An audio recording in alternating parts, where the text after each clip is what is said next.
Hello guys and welcome back to my channel. I know it's been so long. I know it's been decades. Anyway, I just have to go offline for some time because I have to focus on some things. I have a lot of things on my table and then I just have to do those things because I figured it out that if I have to combine everything together, then it's not gonna be making sense. So today I have a very good topic that people have been messaging me about can I still come to Canada to study as a student? Does it worth it? The stress and everything. Can I still navigate my way through? And I have big answer for you, which is yes. You can do that. You can still come to study as a student anywhere you are in the world. But before you take a step, listen. I know you might be fed up. Listen and check into these 5 points I'm about to share with you. This is not a video to to exaggerate. At the end of this video, you will know it is basically fact. Fact but fact. Okay, let's get right into the video. So the first thing that you have to consider if you want to come to Canada right now as a student will be what type of certification are you intending to get at the end of your studies. This is what I mean. Are you coming to study for diploma? Are you coming to study for masters?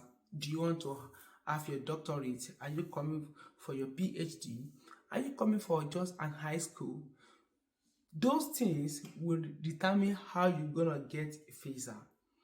And in my opinion right now, I will never advise anyone to go below masters or PhD because you know that the rule is just so tight, and for you to navigate around it, for you to get a visa, you have to present yourself like different. I know that a lot of controversy has been online about do they stop? No. Canada immigration does not stop giving people visa as a student. They only put cap. And what does that mean? They only have like the number of required visa for a particular for every provinces. So that's just it. Not that they stop. There's difference between stop and cap, right? So the first thing that you have to consider is what type of certification are you intending to get.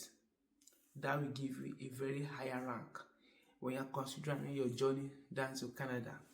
The second thing that is very important is what course are you coming to do? What type of course are you coming to do? Which is a very big question. Now, your course must align with Canadian job markets, meaning that after the end of your studies, is your course in demand in Canada to get you a job? I believe that you will not want to pass through the whole stress and then at the end of the day, you are not getting into what you know is valuable or what you think might give you an edge over others after spending a lot of money, right? So those are the facts you have to consider. Your course. And the third point will be is your course eligible? Like when you are done, do you think that you can have peace of mind, rest of mind in getting a job with that course? So those are the things you have to consider. Other thing that you have to consider is the type of school you are coming into. Well, I will not advise you to go into a very high ranked school because if you are trying to compete with other students, definitely it may be hard for you to get an admission, right?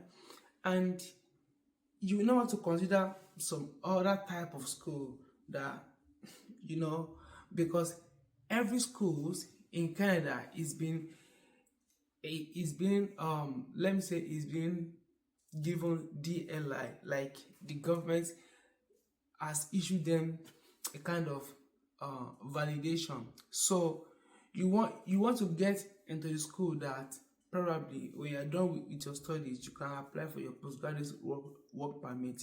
And unfortunately some schools are not readily eligible for that. So if you go to that kind of school, you just have to finish your your studies and pack your bag and back to the airport, which I don't think it's really worth it. Sorry, don't mind me, don't mind me. But to be honest, you would never want to do that to yourself, right? So I encourage that you make your research very well, get into a good school with good DLI, designated learning institution. Those are the government approved tertiary institution in Canada. So those are the things you have to consider. Now, other things you have to consider, which will be number 4 or 5, I think, will be your financial capacity. To be honest, you need finances. You need money, right? And this point also bounce back to the fact that when you're trying to consider the school, you must consider the city, because some cities are just very extremely expensive. You have to consider the tuition fee of the school. So those are the things you have to put in place. Not just that you wake up, you want to start doing your application. It doesn't work that way. If you don't make all these researches and try to weigh your options very well, to be honest, you will get stuck at some point. It's either you come down here, you get stuck in paying your tuition fee, because you cannot pay your tuition fee with 24 hours per week. That's just the truth. Combining with your monthly bills, you have to pay your house rent, your phone bill, and every other thing. You have to eat. So those are the things that you have to put in consideration. And then after weighing everything, then you should conclude in your mind. If you can weigh all these options that I've mentioned in this video, and you conclude on this last point, which says, do I have a chance to get a visa?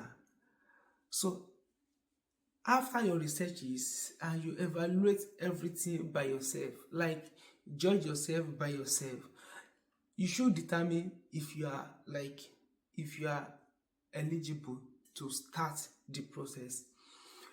If you make your researches and you can answer all these questions, to be honest, to be good, you are ready to go, because the rule is very tighter.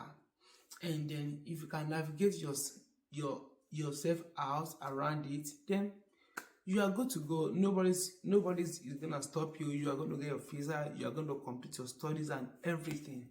But if you know that your intention of coming down to Canada is to come and study a diploma course, or probably to come and study, I'm not saying diploma course is bad, to be honest, it's very good. Like, you can even get a good job with that in Canada, because there are a lot of opportunity out there. But it is not advisable for you to start with that right now, because the rule has changed. So basically you have to follow the rules, right? So master will be good for you if you want to jump in, or PhD, and make sure that you get into a course that will give you the priority to get your postgraduate work permit, and from there you can navigate yourself to become a permanent resident. So that's just the whole scenario. So I know that if you are able to watch this video to the end, you will know that these things, you can't do away with them. If you still have intention of coming to Canada, you can't do away with them. You can't trash any of these points out. If that's so, you have to share this video to someone so that this video can also help someone who is in doubt, or maybe probably they don't know what to do right now. This is just a basic step, and then I think you value this video. So please share, comment. If you have any question that you want me to suit, just put it in the comment section and I will be glad to suit the video to the best of my knowledge. And remember, I am not an immigration consultant. I do not do visas. I don't give job abroad. I only go with my experience as a student in Canada, right? And then with the general Canadian laws. Thank you for watching. See you in my next video. Peace out.